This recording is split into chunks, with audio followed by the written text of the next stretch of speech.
No estás muerto, tú lo sabías, fue lo que grité mientras mi hermano temblaba frente al testamento abierto. Toda la familia miraba horrorizada cuando admitió que mi madre me había declarado muerto para quedarse con mi parte. ¿Por qué lo hicieron? ¿Y qué descubrieron después los abogados? Hay algo aún más turbio aquí. Déjame contarte cómo llegamos a este momento. ¿Desde dónde nos estás viendo hoy? Déjanos tu ubicación en los comentarios y dale like y suscríbete al canal. Me llamo Rosa Elena, tengo 56 años, y vivo en Guadalajara. Hasta hace poco pensaba que mi familia, con todos sus defectos, era al menos leal.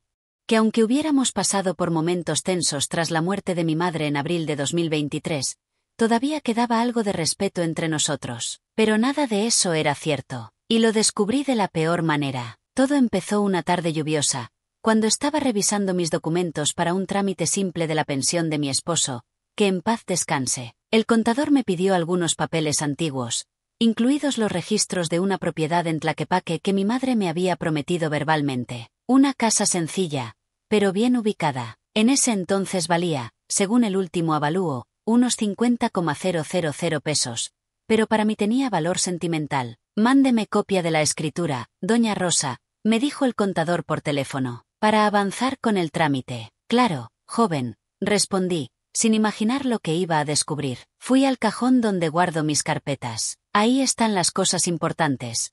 Actas, recibos, fotografías familiares. Mientras buscaba, noté una carpeta azul que no recordaba haber puesto ahí. No tenía etiqueta. La abrí con cierta curiosidad, esperando encontrar quizá algún recibo viejo, pero lo que encontré fue una copia de un documento que me dejó helada. Un aviso notarial declarando mi ausencia definitiva firmado por mi propia madre. ¿Qué demonios es esto?, murmuré. Leí 3 veces, sin entender, mi nombre, mi CURP, y una declaración firmada por ella diciendo que había fallecido en circunstancias desconocidas durante un viaje que jamás existió. La fecha, 12 de noviembre de 2022. Me quedé sin aire. Llamé de inmediato a mi hermano, Arturo. Oye, ¿sabes algo de esto?, le dije, enviándole la foto del documento. Tardó demasiado en contestar. Cuando por fin lo hizo, su voz sonaba forzada. Ay, Rosita, mamá estaba muy enferma. Quizás se confundió. No hagas drama. ¿Confundida? Esto es un documento legal, Arturo. Te lo explico después, dijo antes de colgarme. Sentí un frío en el estómago. Algo no estaba bien. Recordé que, unas semanas antes de morir, mi madre había insistido mucho en que firmáramos un par de papeles para estar en orden. Yo no firmé nada, pero Arturo y su esposa, Claudia, sí estuvieron en la casa esos días. Claudia siempre tuvo esa sonrisa de yo sé más que tú, aunque era 15 años menor que yo. Desde que se casó con Arturo, empezó a influir en todas las decisiones familiares. Cada vez que había un pleito, ella metía ideas en la cabeza de mi hermano. Se notaba. Esa noche casi no dormí. Tenía un presentimiento horrible, como si hubiera estado viviendo en una mentira desde hacía tiempo. A la mañana siguiente fui directamente con Laura, mi amiga abogada, de esas que no se dejan intimidar por nadie. Cuando vio el documento, levantó una ceja. Rosa, esto no es un error. Aquí hay intención. Y mucha. ¿Mi mamá me declaró muerta? ¿Para qué? Normalmente se hace para mover bienes sin oposición, respondió ella. Si tú no existes, tú no reclamas. Sentí un nudo en la garganta. Mi madre jamás habría hecho algo así.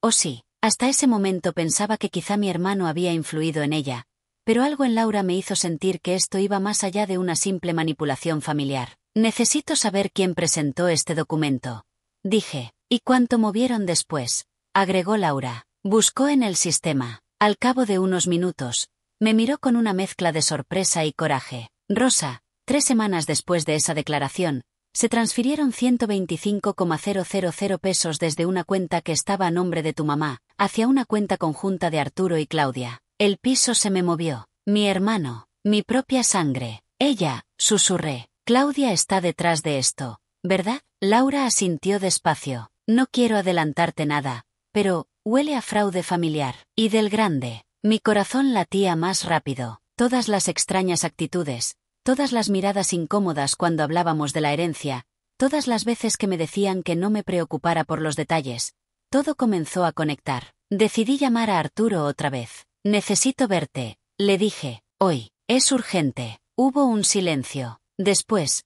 escuché la voz de Claudia detrás, Dile que no podemos, que estamos ocupados. Hoy no se puede, respondió él. Entonces voy a tu casa. No, dijo de inmediato, demasiado rápido, y esa fue la confirmación que necesitaba. Había miedo en su voz, un miedo que solo tiene quien sabe que está escondiendo algo grande. Mientras colgaba, escuché otra frase de Claudia, susurrada pero clara. Si se entera de lo otro, estamos jodidos. Lo otro, esa palabra me quemó por dentro. No tenía idea de qué se referían, pero estaba segura de que ese otro era mucho peor que declarar muerta a su propia hermana. Y justo cuando empecé a revisar otra carpeta sospechosa que había encontrado entre los papeles de mi madre, descubrí un sobre sellado con mi nombre, un sobre que no reconocía, y cuyo contenido me dejó sin aliento justo antes de que alguien tocara mi puerta con fuerza. Ahí fue cuando supe que no podía volver atrás. Cuando abrí la puerta, vi a Claudia parada en mi entrada, con los brazos cruzados y esa sonrisa falsa que siempre usa cuando quiere controlar la situación. No esperaba verla sola, ni tan apresurada. Tenemos que hablar,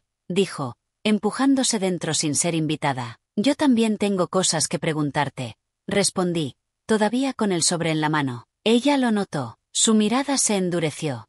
¿Qué es eso?, preguntó. Algo que mi mamá me dejó, algo que tú no sabías que existía. Rosa, no empieces con teorías raras, bufó. Todo lo de tu mamá se trató con transparencia. Arturo y yo solo. La interrumpí. ¿Solo qué? ¿Solo me declararon muerta para mover dinero y propiedades?, dije, bajando la voz pero con cada palabra afilada. Claudia palideció por un segundo. Luego recuperó su pose. No sabes de lo que hablas. Tengo los documentos. Y tengo una abogada. Así que sí, sé exactamente de lo que hablo. Por primera vez, la vi nerviosa. Movió la mirada hacia la calle como buscando la manera de salir corriendo. No abras ese sobre, Rosa. Te lo digo por tu propio bien. Esa frase fue el empujón final. Lo abrí ahí mismo, frente a ella. Dentro había 3 cosas. Una carta escrita a mano por mi madre, un recibo de un depósito por 200,000 pesos a nombre de Arturo, y una copia de una denuncia sin firmar. Mientras leía, Claudia dio un paso hacia mí, como si quisiera arrebatármelo, pero yo levanté la mano. Ni lo intentes. Ella retrocedió. La carta de mi madre comenzaba con un Rosa. Si estás leyendo esto es porque ya no pude hablar contigo a tiempo. Sentí un nudo en la garganta. No sabía si era tristeza o rabia. La segunda parte era más directa.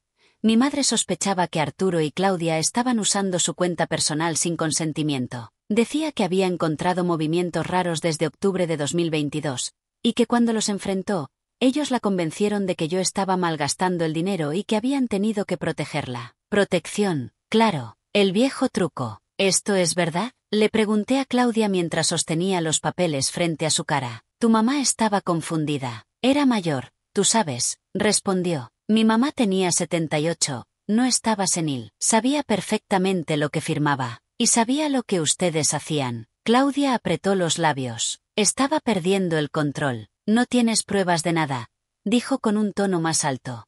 Tengo esto, respondí, mostrando el recibo de los 200,000 pesos. Ahí vi el quiebre. Su máscara cayó. No dijo nada por varios segundos. No era lo que crees, respondió al fin. Era un préstamo. Nos lo iba a devolver. ¿Un préstamo? ¿Y por qué mi nombre aparece tachado en el borrador de la denuncia? Claudia se quedó muda, y justo en ese silencio tenso, sonó mi celular. Era Laura, mi abogada. Contesté sin dejar de mirar a Claudia. Rosa, dijo Laura con voz firme. Encontré algo más. Necesitas venir ya mismo. ¿Qué encontraste?, pregunté. Registros bancarios adicionales. Movimientos por más de 300,000 pesos. Y no solo eso. Hay un poder notarial firmado por tu mamá un mes antes de morir. Y la firma no coincide. En ese momento me di cuenta. Algo mucho más grave estaba escondido bajo todo esto. Colgué con el corazón latiendo tan fuerte que casi me mareaba. ¿Qué hicieron, Claudia?, pregunté, casi en un susurro. Ella ya no tenía ninguna sonrisa, solo miedo, miedo real. No puedes demostrar nada, dijo, dando un paso hacia atrás. Eso ya no depende de ti. Me acerqué, llamé a mi abogada, y voy a descubrir todo lo que hicieron. Claudia respiró hondo, temblando. Tú no entiendes, Rosa, no fue solo Arturo y yo. La miré fijamente. Entonces, ¿quién más está involucrado? Ella bajó la mirada. No quería decirlo, pero algo en su postura, en su silencio, me confirmaba que había nombres que no imaginaba. Si hablo, nos hundimos todos, susurró casi inaudible. Pues prepárate, dije, porque voy a hundir a quien tenga que hundir. Claudia salió casi corriendo de mi casa, pero antes de irse, lanzó una frase que me erizó la piel. No busques más, no sabes en qué te estás metiendo. La vi irse, cerré la puerta, respiré profundo, y me dirigí directamente al estudio de Laura. En cuanto llegué, me mostró una carpeta nueva. Rosa, dijo, aquí está la verdadera bomba. Abrió la carpeta, documentos, firmas, cuentas, poderes falsificados, y un nombre que no esperaba ver jamás involucrado. El nombre que cambió toda la investigación. Lo que no sabía era que esa persona llevaba años moviendo hilos detrás de nosotros. Y cuando Laura dijo ese nombre, sentí que se me fue la sangre del cuerpo. ¿Lista para escucharlo?, preguntó. Laura respiró hondo antes de decirlo. Rosa, el nombre que aparece como beneficiario final de varios movimientos es Raúl, tu cuñado, el esposo de tu hermana María. Sentí que todo el aire del despacho se volvía denso. Raúl, el mismo que llevaba años posando como el bueno, el que siempre decía que Arturo era un irresponsable, mientras él mismo organizaba todo desde atrás. No puede ser, dije, Raúl jamás se metería en algo así. Laura me miró con esa expresión que solo tiene cuando sabe que la realidad es peor que la suposición. Los registros no mienten, contestó. Muchas de las firmas falsificadas fueron hechas con el mismo patrón que su firma auténtica. Además, hay audios. ¿Audios?, pregunté, sintiendo como el corazón me golpeaba. Grabaciones automáticas del sistema del banco. Conversaciones donde él se hace pasar por ti, Rosa. Se me heló la sangre. En ese momento me di cuenta, dije casi para mí misma, que esto no era un simple fraude familiar. Era una conspiración. Laura asintió. Y no solo eso. La declaración de tu muerte la inició Raúl. Él llevó los papeles, él presentó las pruebas falsas, él pagó 2 testigos. Arturo solo firmó por miedo, o por dinero. ¿Y Claudia?, pregunté. Claudia fue quien convenció a tu mamá de firmar varios documentos. Ella preparaba todo, Raúl ejecutaba, y Arturo metía la mano donde le decían. Me apoyé en la mesa. Todo giraba. Mi familia, mi propio hermano, mi cuñado, y mi madre atrapada entre ellos sin que yo lo supiera. Tengo que enfrentarlo, dije. Aún no. Laura me detuvo. Primero reunamos más evidencia. Y hay alguien más que quiere hablar contigo. ¿Quién? Un investigador privado que trabajó con tu mamá antes de que muriera. Al parecer, ella sospechaba de Raúl desde hace años, y encargó una investigación que nunca te entregó. Me quedé inmóvil. Mi madre, investigar a Raúl, y yo sin enterarme jamás. Laura marcó un número. Nos puede ver esta tarde. Acepté. Tenía que saberlo todo. Llegué al café donde el investigador nos esperaba. Era un hombre de unos 50, ojos cansados, mirada directa. Se presentó como Germán. Su mamá era muy estricta, dijo. Sabía exactamente qué buscaba. Me pidió discreción absoluta porque temía que la estuvieran vigilando. ¿Vigilando?, pregunté. Sí, y con razón, respondió él, sacando una carpeta gruesa. Porque lo que descubrimos. Abrió la carpeta. Fotografías, transcripciones de llamadas, estados de cuenta, contactos, todo con un nombre repetido. Raúl Mendoza. Este hombre estuvo moviendo dinero desde 2021. Cantidades pequeñas al principio.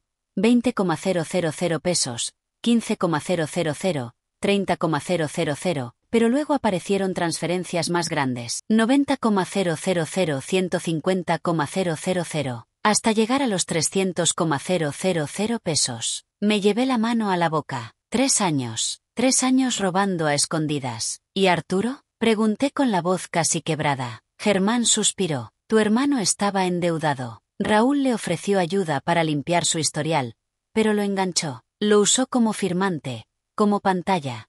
Claudia sabía todo desde el principio. Laura agregó. Tu mamá trató de denunciarlo, pero Raúl la convenció de arreglarlo en familia. Y después de eso, todo se aceleró. Germán me miró con seriedad. El día que tu mamá me llamó por última vez, me dijo que había encontrado pruebas nuevas. Son las mismas que estaban en ese sobre que recibiste. Me quedé helada. Mi mamá murió al mes siguiente. ¿Crees que?, pregunté, sin atreverme a terminar la frase. No tengo pruebas de nada más grave, respondió. pero lo que sí sé es que alguien le quitó varios documentos días antes de que falleciera, y que Raúl estuvo en su casa la misma semana. Sentí un escalofrío recorrerme la espalda. ¿Qué hacemos?, pregunté. Laura tomó la palabra. Vamos a enfrentarlos, pero a nuestra manera. Necesitamos que hablen, que se contradigan, y tú eres la única que puede provocar esa reacción. Germán sacó un pequeño dispositivo, un grabador, suficiente para obtener declaraciones que podamos usar, pero necesitas provocar a Raúl directamente. Él es el cerebro, ¿y si se da cuenta?, pregunté. No lo hará, dijo Laura. Él cree que eres la pieza más débil de la familia. Úsalo a tu favor. Respiré hondo. No era fácil. No quería ver a Raúl, ni a Arturo, pero tenía que hacerlo. Quedamos en vernos al día siguiente en la casa de mi hermana, donde Raúl seguramente estaría. Cuando salí del café, mi celular vibró. Era un mensaje de Arturo. Rosa, no vayas a la casa. No es buen momento. Casi me reí. Claro que no era buen momento. Para ellos. Lo ignoré. Tenía que seguir el plan. A la mañana siguiente llegué a casa de mi hermana. Toqué. Me abrió ella, María, con los ojos rojos. Rosa, ¿qué haces aquí?, preguntó temblando. Necesito hablar con Raúl. No, susurró ella. No puedes. Él está alterado. ¿Alterado por qué?, pregunté, pero antes de que respondiera, escuché su voz desde dentro. ¿Quién es? Raúl apareció en la entrada, con una camisa abierta y el gesto duro. Cuando me vio, frunció el ceño. Tú, dijo. Yo activé discretamente el grabador en mi bolso. Necesitamos hablar, dije firme. Raúl sonrió con burla. ¿Sobre qué? ¿Sobre tu muerte? Pensé que ya la habíamos resuelto. Mi corazón dio un salto. Él mismo lo había dicho, sin presión, sin advertencias, directo. ¿Por qué lo hiciste?, pregunté. Raúl dio un paso hacia mí. Porque era más fácil manejar todo sin ti, respondió, como si fuera obvio. María lo miró horrorizada. Raúl, cállate. No, respondió él. Ya estamos metidos hasta el cuello. ¿Qué más da? Dio otro paso. Además, tu mamá nunca debía descubrir lo que hacíamos. La frase cayó como un balde de hielo. ¿Lo que hacíamos?, pregunté, sintiendo que el estómago se me cerraba. Raúl me sostuvo la mirada. No sabes nada, Rosa, nada, y si sigues escarbando, vas a desenterrar algo que no podrás manejar. En ese momento me di cuenta que lo que le pasó a mi mamá no había sido casualidad, y antes de que pudiera responder, un golpe fuerte sonó desde dentro de la casa, un golpe que no debía estar ahí. Raúl se puso tenso. María gritó, y yo sentí como el miedo se convertía en una certeza terrible. No estábamos solos, y alguien más estaba escuchando todo. El golpe vino desde el pasillo, un estruendo seco, como si algo, o alguien, hubiera caído. María soltó un grito y salió corriendo hacia el sonido. Raúl se puso tenso de inmediato y trató de bloquear mi paso, pero lo empujé, no con fuerza, sino con decisión. Él no se lo esperaba. Quítate, ordené. Voy a ver qué pasó. Rosa, no entres ahí, dijo Raúl con la mandíbula apretada. Pero ya era tarde. Avancé por el pasillo, con el corazón golpeándome el pecho. El grabador seguía encendido dentro de mi bolso, registrando cada palabra, cada respiración, cada mentira. Cuando llegué al final del pasillo, vi a Arturo tirado en el suelo, recargado contra la pared, con un moretón reciente en la mejilla y la camisa arrugada como si alguien lo hubiera jaloneado. Estaba consciente, pero aturdido. Arturo, dije, inclinándome hacia él. Mi hermano alzó la mirada, y vi miedo. No culpa, miedo. Rosa, lárgate, susurró. No sabes lo que está pasando. Claro que sé, respondí. Sé que ustedes me declararon muerta. Sé que falsificaron firmas. Sé que Raúl movió más de 300,000 pesos usando el nombre de mamá. Y sé que tú estabas metido hasta el cuello. Arturo negó con la cabeza, desesperado. No, no entiendes. Rosa, yo no sabía lo de mamá. Yo solo firmé lo que Raúl me dijo. Él me dijo que era un trámite para evitar una demanda. Me amenazó. Debía dinero. Mucho. ¿Cuánto?, pregunté. 150.000, y subiendo cada mes, respondió con la voz quebrada. Claudia me metió en créditos que no podía pagar. Raúl ofreció ayuda, pero luego, me atrapó. Me senté a su lado un segundo, tratando de procesarlo. Si querías ayuda, ¿por qué no viniste conmigo?, pregunté. Porque, tragó saliva. Porque Raúl dijo que tú también estabas involucrada. Que tú y mamá tenían un plan para dejarme fuera de todo. Ahí lo entendí. El método clásico de Raúl: aislar, manipular, dividir. En ese momento me di cuenta de que Arturo no era inocente, pero tampoco era el monstruo que había imaginado. Era una pieza más en un juego mucho más oscuro. ¿Quién te golpeó?, pregunté. Arturo dudó. Miró hacia la sala, donde Raúl seguía discutiendo con María. Fue él, susurró. Me dijo que si abría la boca, me iba a ir peor, que si tú seguías investigando, era tu palabra contra la nuestra. La tuya no, respondí, sacando discretamente el grabador. Arturo abrió los ojos con sorpresa. ¿Estás grabando? Todo, afirmé. Cada cosa que dijo allá afuera quedó registrada. Y ahora necesito más. Necesito que hables. Arturo tragó saliva de nuevo, nervioso. Rosa, si él se entera, me mata. No lo hará, dije con firmeza. Te lo juro que no voy a dejar que te siga usando. Pero antes de que Arturo dijera algo más, Raúl apareció en la entrada del pasillo, con el ceño fruncido y la mirada llena de sospecha. ¿Qué están murmurando ahí?, preguntó. Me levanté despacio, interponiéndome entre él y mi hermano. Raúl avanzó 2 pasos más. Rosa, tienes que dejar de meterte donde no te llaman. Esto no es asunto tuyo. ¿No?, pregunté. ¿Declararme muerta no es asunto mío? ¿Robar el dinero de mi madre no es asunto mío? ¿Golpear a mi hermano tampoco? Raúl apretó los dientes. No sabes de qué hablas. Sé suficiente, respondí, y lo demás lo sabré pronto. Raúl me miró con una mezcla de curiosidad y amenaza. Ya me cansé de esto, dijo. Vamos a arreglarlo de una vez. Ven, tú y yo. Aquí. No voy a ningún lado contigo, respondí. Si vas, dijo, avanzando con paso lento pero firme. Si no quieres que Arturo pague las consecuencias. Arturo levantó la voz desde el piso. Raúl, déjala. Yo ya no voy a cubrirte nada. Raúl se giró hacia él, furioso. ¿Qué dijiste? Fue entonces cuando algo cambió. María entró al pasillo, sosteniendo su celular con la grabación abierta. La pantalla mostraba la transcripción automática. Era más fácil manejar todo sin ti. Tu mamá nunca debía descubrir lo que hacíamos. Raúl se quedó helado. Apaga eso, dijo, avanzando hacia ella. No, contestó María con lágrimas en los ojos. Ya estuvo, Raúl. María, dijo él con voz baja, amenazante. Dame el teléfono. Me interpuse. No lo hará, dije. Raúl me miró como si estuviera calculando algo. Y lo vi. El momento exacto en el que decidió que ya no iba a convencerme. Ahora iba a callarme. Dio un paso hacia mí, luego otro. Su intención era clarísima. Pero entonces algo sonó. Un golpe en la puerta principal. Fuerte, autoritario. Policía. Abraham. Todos nos quedamos congelados. María soltó el celular. Arturo trató de ponerse de pie. Raúl retrocedió un paso.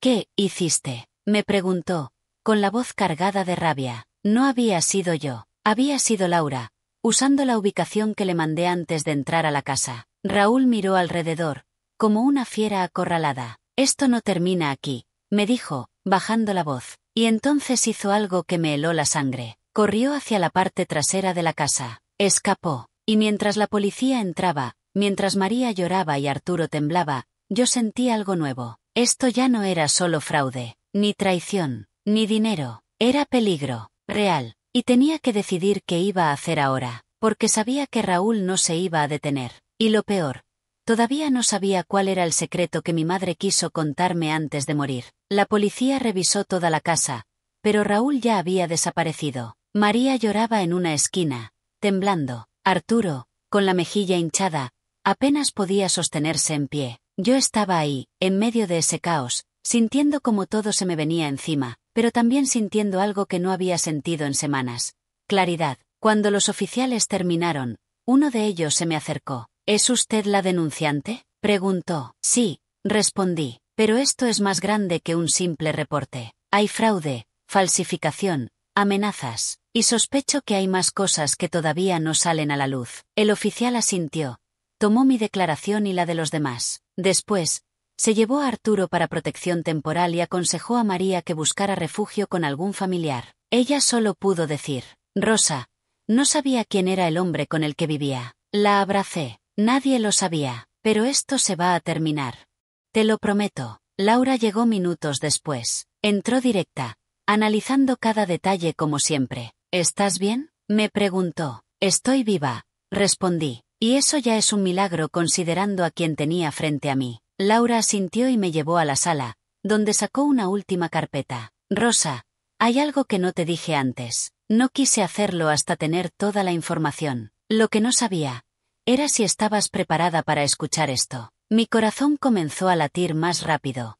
Dime, pedí. Laura abrió la carpeta. Adentro había informes médicos, notas manuscritas y un sobresellado con el logo de una clínica privada. Tu mamá no murió por causas naturales, dijo Laura con voz firme. El mundo se detuvo. ¿Qué estás diciendo?, pregunté, sintiendo cómo se me aflojaban las piernas. Laura deslizó un documento hacia mí. El médico que firmó el acta fue recomendado por Raúl. Y aquí, señaló otro papel, está el historial de visitas. Tu mamá fue llevada a esa clínica 2 veces sin que tú lo supieras. Y lo peor, mira la fecha. Era una semana después de que ella escribiera la carta del sobre. Una semana después de que encontrara pruebas nuevas. Una semana después de que Raúl fuera a visitarla. ¿Estás diciendo que él? No pude terminar la frase. Laura negó con la cabeza. No puedo asegurarlo, pero sí puedo decir que tu madre estaba bajo medicación que no necesitaba, y que alguien más autorizó esos tratamientos. María, que escuchaba desde la puerta, habló con un hilo de voz. Raúl, él llevaba a tu mamá a checarla. Decía que le veía mal, pero ella nunca se quejó. Las piezas encajaron, todas, con un peso devastador. En ese momento me di cuenta que mi madre había tratado de protegernos, que buscó ayuda, que reunió pruebas, y que nunca imaginó hasta dónde llegaría la gente que tenía alrededor. Respiré hondo, limpiando las lágrimas que no sabía que estaban cayendo. ¿Qué hacemos ahora?, pregunté. Laura me miró con determinación. Llamé a agentes de la Fiscalía Especializada. Tienen tu grabación, la denuncia, los movimientos bancarios, las firmas falsificadas. Lo que dijiste hoy es suficiente para una orden de aprehensión contra Raúl y para imputar a Arturo y Claudia. ¿Y Arturo?, pregunté con dolor real. Declarará como testigo y cooperará. Ya aceptó. Volteé hacia la puerta. Allí estaba mi hermano, con la mirada baja, sosteniendo una bolsa de hielo contra su rostro. Rosa, dijo él, perdóname, no soy inocente, pero tampoco pensé. Nunca pensé que él llegaría tan lejos. Lo sé, respondí, cansada. Pero tienes que enfrentar las consecuencias. Lo haré, dijo, asintiendo. Pasaron 20 días. 20 días de declaraciones, revisiones de documentos, entrevistas con fiscales. Raúl seguía prófugo, pero cada día se acercaban más. Claudia ya había sido detenida. María colaboraba. Arturo estaba en un programa de protección por testimonio. Y yo estaba pasando por mi propia transformación. Ahora, 20 días después, aprendí que la fortaleza no llega cuando te sientes lista, sino cuando ya no tienes alternativa. Aprendí que ser familia no es un título, es un acto, y que el amor verdadero no encubre crímenes ni traiciones. Esa mañana recibí una llamada de Laura. Lo tenemos, dijo. Me senté. ¿A Raúl? Sí. Trató de cruzar por carretera hacia Nogales. Detenido y bajo custodia. Están por leerle cargos por fraude, falsificación, coacción y posible participación en la muerte de tu mamá. Respiré hondo, no de alivio, de cierre. Gracias, Laura, respondí. Por todo. Aún falta el juicio, dijo ella, pero ya ganaste la parte más importante. Recuperaste tu verdad. Esa frase me sacudió. Esa tarde fui al cementerio. Llevé flores. Me senté frente a la tumba de mi madre y leyeron la carta que ella me dejó, la misma que había encontrado en aquel sobre. La sostuve con calma, sin miedo, sin rabia, con claridad. Mamá, dije, ya terminó. Todo lo que escondieron, todo lo que hicieron, todo lo que intentaron quitarme, ya salió a la luz. No ganaron, y te juro que nunca más voy a permitir que alguien decida por mí. El viento sopló suave, no hubo señales mágicas, ni respuestas desde el cielo, pero sentí una paz que no había sentido en meses. Me levanté, respiré profundo y me dirigí hacia la salida del cementerio con paso firme. Esta vez no era la Rosa que ellos creían, esta vez era Rosa Elena, completa, despierta, preparada, y aunque la justicia apenas comenzaba, yo ya sabía que había ganado mi libertad. Gracias, mamá, susurré. Esta vez te escuché.